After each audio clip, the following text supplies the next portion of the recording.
Multi-band compression is about precision, and the Drawmer 1973 gives you the ability to customize your dynamic control with amazing sound quality. For those of you that are new to multi-band compression, don't panic. It's actually just 3 compressors in one. We have a low band, a mid band, and a high band. Let's start by listening to our bass. The low end is muddy, so we want to try and get that under control.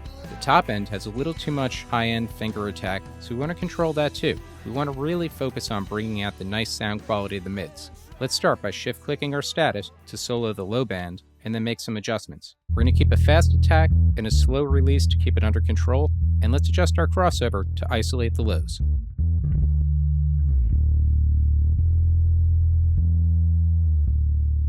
Now let's move on to our highs. We'll shift-click the status to solo the high band, adjust our threshold, and for the highs we want to keep the treble attack under control. Let's sweep our crossover to find out exactly where the finger treble is, put our attack around 5 so we don't lose all the attack. We'll adjust our threshold, adjust our release so that we get a nice smooth release. The mids are the main focus of our sound. We'll adjust our threshold. Let's put our attack time around 2 with a nice medium release so that we keep the punch. Then we'll use our gain to bring a little bit more of the mid band forward in the mix. Now listen to the difference of our bass sound as I bypass and re-engage the 1973.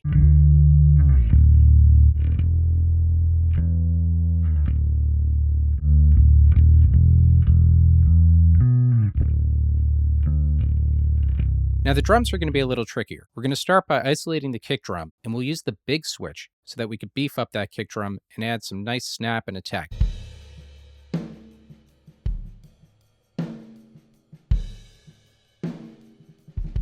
Listen to how the big switch really affects the lows.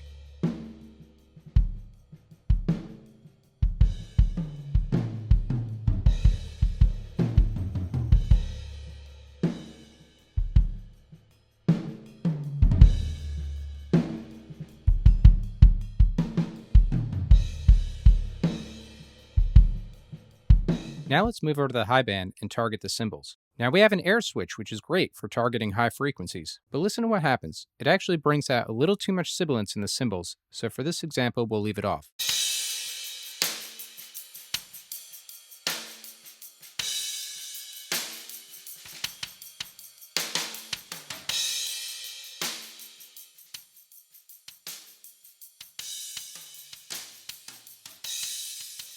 Now that's great to get our highs under control.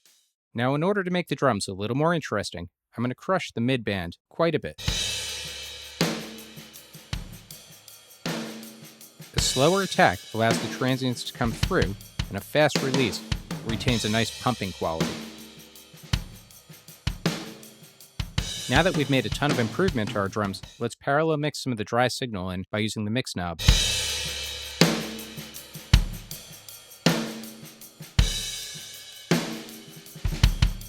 And now listen before and after as I bypass and re-engage the 1973.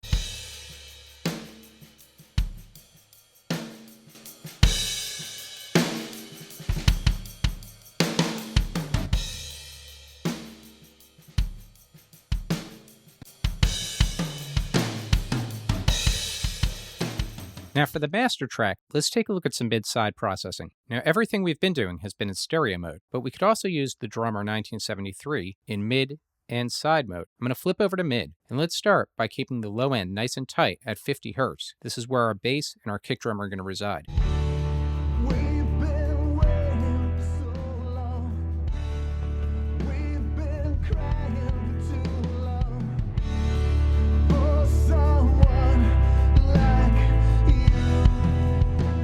We won't adjust the mids because the mids sound great here, but let's open up the top end around 4K. We'll add some air with the air switch and then adjust our threshold to get a nice super fast attack and fast release so that the cymbals stay under control.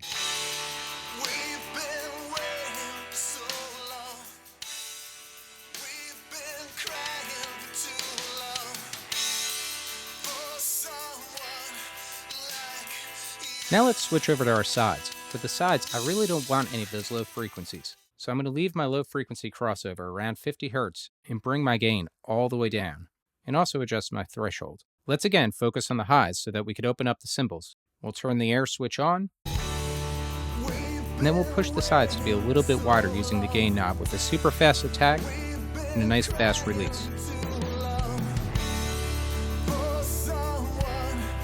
Let's now adjust the mid-band with some of the same ideas. A super fast attack and release, and then we'll adjust the gain to balance the mid and the highs at the sides.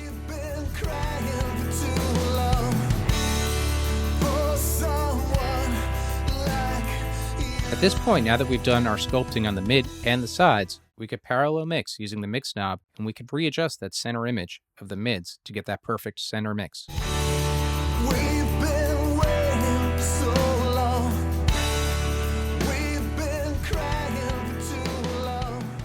The Drawmer 1973 not only gives you multi-band compression, but gives you the drive of component-modeled effect compression with an incredible sound quality.